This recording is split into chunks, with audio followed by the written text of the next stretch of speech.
There's finally an A321 for Microsoft Flight Simulator, but is it any good? Hey everyone, it's Hotchamania, and if you're like me, you probably were also equally surprised to see that LatinVFR released an Airbus A321neo for Microsoft Flight Simulator. Now, LatinVFR hasn't really produced any aircraft that I'm aware of, but even if they have, it's certainly been a while since they've released any. I know LatinVFR primarily for their scenery in both Microsoft Flight Simulator and P3D, and it's been actually really good sceneries for those simulators. I enjoy a lot of their work in their sceneries, so when I heard that LatinVFR released an A321neo, I was excited for about 37 seconds. The LatinVFR A321neo is only available in the Microsoft Flight Simulator Marketplace, and it's $24.99. Those two things are already a red flag. Only being available in the Marketplace and not available on its own store or third-party stores certainly is interesting. And the fact it's only $24.99, you might say, well, that's a great price. I would say that's a telltale sign of a poor quality aircraft. Certainly, when you talk about high fidelity, good aircraft that you can really rely on and are good investments in the long term, you're probably talking about aircraft that cost a lot more than that. Certainly look no further than the PMDG 737 or the Phoenix A320, which come in at least at $50 each. If you were to buy the aircraft, you get four versions of the A321neo, the A321neo LEAP and Pratt & Whitney, and the A321neo LEAP and Pratt & Whitney. All four having different flight characteristics, engine power, fuel capacity, and maximum takeoff weight. There are a number of features. You actually get 47 liveries for more than 40 airlines, the vast majority of which represent real-world operators of the A320neo, and they also have a few fictional representations in there as well. And the interior matches the airline with logos and screens as well. In fact, some of the features you can look forward to with this aircraft include detailed aircraft interior matching each airline, custom sounds for both the Pratt & Whitney variant and the LEAP engine variants, custom flight models for the four different variants and engine types, wing flex, flight dynamics, and customized ground services. Now, here's the reality of this, and this is coming straight from LatinVFR.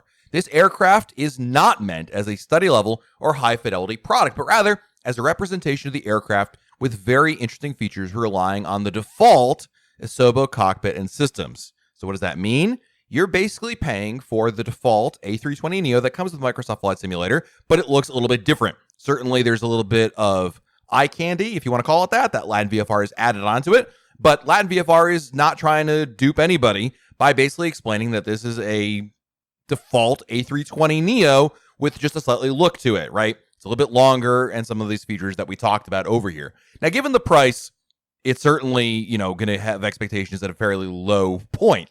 And rolling it out, it certainly performed exactly like the A320neo default. Again, not the fly-by-wire, but the default one that came with the Microsoft Flight Simulator on day one. And certainly when we load into it, you'll notice a lot of issues off the bat, especially if you're used to some of the, again, higher fidelity aircraft. Heck, even if you're just used to the fly-by-wire A320neo, things like the flight computer not really being all that great, no working VNAV, the inability to put fuel in except through the menu options. In short, it's very much lacking. If this were 2 years ago, it'd be a different story. But now when we have things like the PMDG and the Phoenix, it's just hard to overlook an aircraft like this. And honestly, this is a cautionary tale. The reason why I'm putting this video out here is because, number one, it is kind of interesting that LatinVFR put out the A321. It caught a lot of people's attention because it was a little bit of a surprise.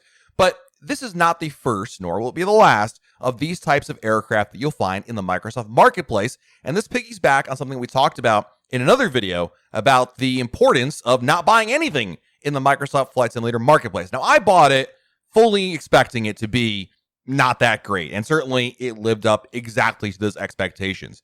It was exactly what I remember Microsoft Flight Simulator being when the product first came out, and I was disappointed I went back to X-Plane. It is not on the same level as anything that's out there with like fly-by-wire or Phoenix. And again, to be perfectly fair, LatinVFR said it wasn't going to be like that. But it's a cautionary tale because I think a lot of people who look at this stuff don't read about these kinds of things. They're unaware of the realities of these aircraft you can find in the marketplace that are simply just, you buy it and you are stuck with it. There's no refunds. And quite frankly, if you think to yourself, how bad could it be?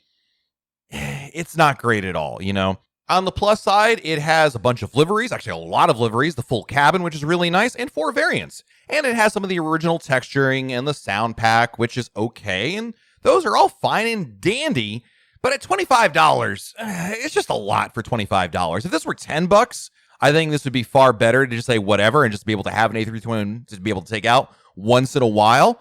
Really, what this aircraft is aimed at is the casual simmer market, primarily people who are on Xbox who might not be looking for the complexity of the Phoenix. They just want something affordable with just enough quality to make for some fun flying. Something like this is exactly what they're looking for. Heck, there's even animated passengers in the cabin, which honestly is a pretty nice innovation, nice little tidbit. But again, how much do you actually spend time in a flight looking in the cabin? But unfortunately, this is part of a greater trend in Microsoft Flight Simulator. Certainly other developers have done this in the past, and this is not to, put full blame on LatinVFR, but it's just, unfortunately, these are the kind of aircraft that are out there that a lot of people fall prey to. And I kind of debated whether or not I wanted to make this video because I honestly don't want people to buy an aircraft that is inferior, but I also wanted to give everybody a heads up that these kinds of things exist. So what you want to do instead of purchasing an aircraft like this, unless you're really dead set on an A321, is obviously number one, read reviews. Certainly, if I put out, or anybody puts out, there's lots of places to get reviews, whether you're talking about YouTube, Reddit, or some forums in between. Look for some people who are vouching that, yeah, this is the real deal. As with any piece of add-on software for Microsoft Flight Simulator, aircraft, scenery, or otherwise, buyer beware, do your research. Let me know in the comments below what you think of this A321neo and some of the other aircraft you can buy in the marketplace that are, well, not the greatest in the world, certainly. I'd love to hear your comments and thoughts on this. If you found this video helpful, hit the like button, subscribe to our channel. We're trying to get to 1,000 subscribers, so literally every single subscriber really makes a difference. This has been Hotchmania. We'll talk again real soon.